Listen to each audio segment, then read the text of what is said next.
Good morning, Dennis Burns, Fire Behavior Analyst for California Interagency Incident Management Team 2 with your McKinney fire update for August 3rd. So let's talk a little bit about what went on yesterday. It was kind of a exciting day in some respects. We put sun on the fire pretty early, and as I mentioned, we expected the fuels to respond. They did. The fire got pretty active pretty early. Nothing that really pushed the crews, but it just kind of let them know that there's still a lot of energy out there and a lot of work to do.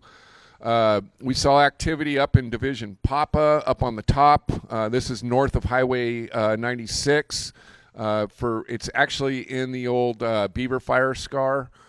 Nothing that really pushed the line, but it was in all that dead and down material. A lot of heat energy, but there's crews up there.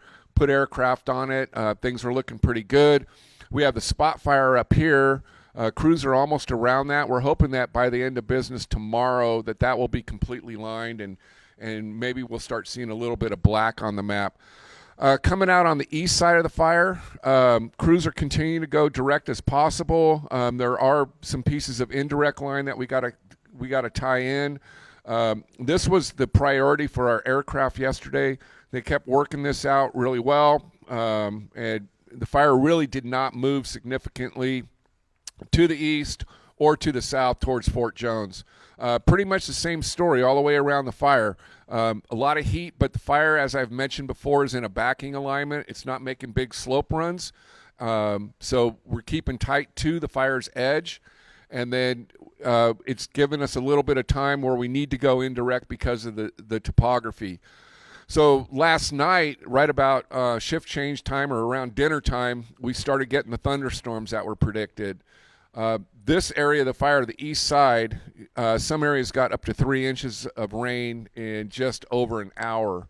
The end result of that was we had a lot of debris flow. It compromised some of the roads.